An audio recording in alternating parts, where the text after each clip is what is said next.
ফজরের নামাজেও এতটা অলসতা লাগে না, ৫ ওয়াক্তের মধ্যে ৪ ওয়াক্ত আদায় করতে পারি, কিন্তু এশার নামাজের সময় অনেক অলসতা কাজ করে। এক্ষেত্রে কি করা যায়, কিভাবে মনোযোগ বাড়ানো যায়?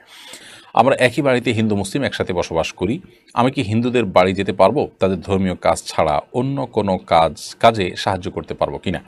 অ্যাক্সিডেন্টে আমার পা ভেঙে গেছে, এখন আমি হাঁটতে পারি, বাট হাড্ডিতে কিছু অংশ ফাঁকা থাকায় আমি এখন প্রপারলি বসে সিজদা বা নামাজের সুরতে বসতে পারি না। আমি বসে নামাজ আদায় করি কিন্তু নামাজের সুরতে বসে পড়তে পারি না, এক্ষেত্রে আমার নামাজ হবে কিনা?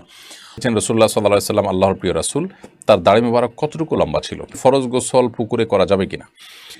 এমএসটি জান্নাতুল রিফাত আখি আপনি লিখেছেন, অ্যাক্সিডেন্টে আমার পা ভেঙে গেছে, এখন আমি হাঁটতে পারি, বাট হাড্ডিতে কিছু অংশ ফাঁকা থাকায় আমি এখন প্রপারলি বসে সিজদা বা নামাজের সুরতে বসতে পারি না। আমি বসে নামাজ আদায় করি কিন্তু নামাজের সুরতে বসে পড়তে পারি না, এক্ষেত্রে আমার নামাজ হবে কিনা? আল্লাহ আপনার প্রতি রহম করুক, আপনার পা ভেঙে গেছে, আপনাকে আল্লাহ তাআলা সুস্থ করুক, আমরা দোয়া করি। আপনি হাঁটতে পারেন কিন্তু হাড্ডিতে যেহেতু ফাঁকা আছে সেজন্য আপনি সঠিকভাবে বসে সিজদা নামাজের মতো করতে পারেন না। যেহেতু আপনি করতে পারেন না, অতএব আপনি মাজুর, এবং মাজুর হওয়ার কারণে আপনি বসে যে নামাজ পড়ছেন যতটুকু পারেন ততটুকু আপনি বসে নামাজ পড়বেন, ইনশাআল্লাহর কারণে আপনার নামাজ হয়ে যাবে এবং কোনো গুনাহ হবে না। সালাহ আহমদ আপনি লিখেছেন, রসুল্লাহ সাল্লাহ সাল্লাম আল্লাহর প্রিয় রাসূল, তার দাড়ি মোবারক কতটুকু লম্বা ছিল? প্রিয় নবী সাল্লাল্লাহু আলাইহি সাল্লামের দাড়ি লম্বা ছিল, কিন্তু অত্যধিক লম্বা হয়ে একেবারে পেটের অর্ধেক পর্যন্ত, নাভি পর্যন্ত বা বুকের নিচ পর্যন্ত চলে গেছে এরকমটিও ছিল না, আবার একেবারে ছোট ছোট কোঁকড়ানো ছিল না। নবী করিম সাল্লাল্লাহু আলাইহি সাল্লামের পুরো দেহ মুবারকের গঠন পরিপূর্ণই ছিল মধ্যম। চুলগুলো একেবারে না কোঁকড়ানো ছিল, না একেবারে কাটার মতো দাঁড়ানো ছিল। তিনি খুব বেশি লম্বাটে দৃষ্টিকটু পর্যায়ের না সেরকম ছিলেন, না খুব বেঁটে ছিলেন। এভাবে তাকে আল্লাহ রাব্বুল আলামিন এমনভাবে তৈরি করেছেন যে, বা এমনভাবে তার শারীরিক গঠন দান করেছেন যে তিনি সম্পূর্ণ মধ্যম ছিলেন। মানে একটা মানুষ পারফেক্ট এবং দেখতে সুন্দর এবং সব দিক থেকে আপনার ভালো লাগার মতো মানুষ হওয়ার জন্য যা যা দরকার ছিল আল্লাহ নবী সাল্লাল্লাহু আলাইহি ওয়াসাল্লামের মধ্যে তার সব কিছু ছিল, অতএব তার দাড়িটা সেরকম ছিল। তবে এমনিতে তিনি দাড়ি লম্বা করতে বলেছেন, নির্দেশ দিয়েছেন আফুল্লোহা আর খুল্লোহা, তোমরা দাড়িকে ছেড়ে দাও, দাড়িকে লম্বা করো। বিধায় আমরা দাড়িকে লম্বা করবো এবং দাড়িকে রেখে দেবো ইনশাআল্লাহ তাআলা। মহসিনা খানম আপনি লিখেছেন, আমরা একই বাড়িতে হিন্দু মুসলিম একসাথে বসবাস করি।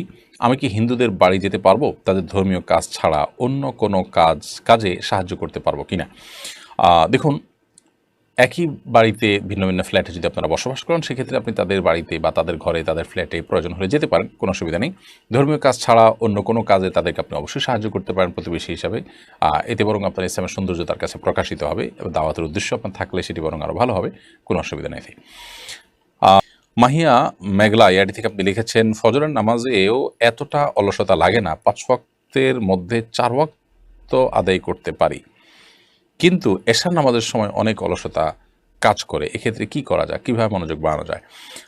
মাগরিবের পর কোনোভাবে শোয়া উচিত না, নবী সাল্লাল্লাহু আলাইহি ওয়াসাল্লাম নিষেধ করেছেন। অনেক সময় আমরা গায়ে এলিয়ে বিছানায় যাই, তখন একটু ঝিমানি এসে যায়, তখন এশা পড়তে কষ্ট হয়।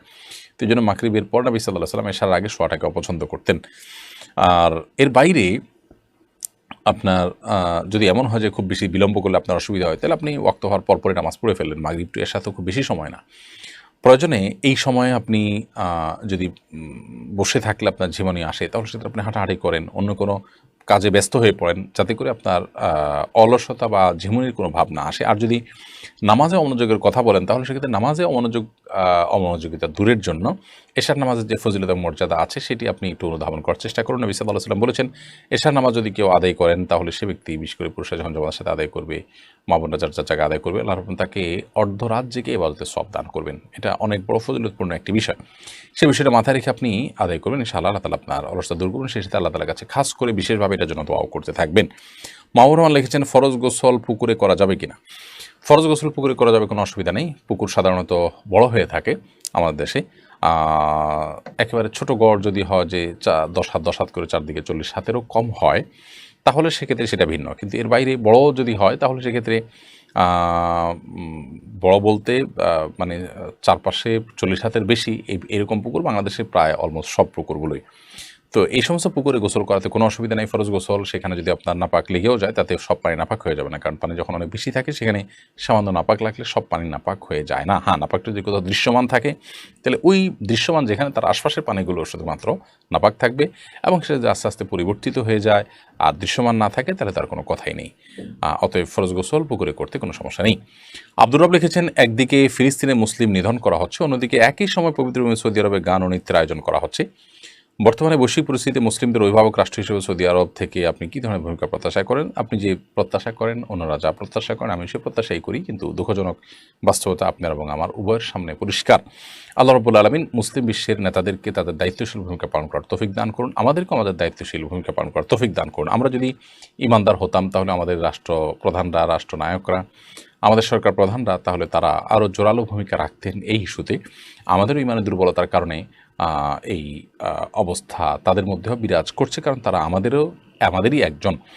এর বাইরেও মুসলমানদের, বিশেষ করে আমরা আমাদের দেশের গোটা বিশ্বের মুসলিম প্রধান দেশগুলোর কথা বলতে পারি, যে দেশের নাগরিকদের যে চিন্তা চেতনা, তাদের যে আবেগ অনুভূতি, সেটাকে বেশিরভাগ সরকারি ধারণ করেন না। নানান স্বার্থের বিবেচনা করে, নানান দিক চিন্তা করে তারা সেগুলো করেন না। আল্লাহ রাব্বুল আলামিন তাদেরকে হেদায়েত দান করুন। বিশেষ করে সৌদি আরব হারামাইনের দেশ, কেবলার দেশ, অতএব সে দেশের প্রতি আমাদের প্রত্যাশা নিশ্চয়ই অনেক বেশি। আল্লাহ রাব্বুল আলামিন তাদেরকে সেই প্রত্যাশা পূরণ করার তৌফিক দান করুন, সকল হারাম থেকে ফিরে আসার তৌফিক দান করুন। প্রিয় দর্শক, আলী আকবর লিখেছেন, সাম্প্রতিক একটু খবরে শুনলাম এরকম গ্রুপ লাগ করা ভিডিও করে স্ত্রীকে প্রবাসী স্বামীর তালাক। মানছি স্ত্রী শরীয়ত পরিপন্থী কাজ করেছেন, ধার্মিক স্বামী বিষয়টা মেনে নিতে পারেননি, তাই বলে এত ঠুনকো বিষয়ে তালাক দেওয়া কি সমীচীন? ভাইয়ালে একবার আমি আপনার সাথে সম্পূর্ণ একমত যে মোটেই সমীচীন নয় ঠুনকো বিষয়ে তালাক দেওয়া। এই বিষয়ে আরও দায়িত্বশীলতা আমাদের প্রয়োজন।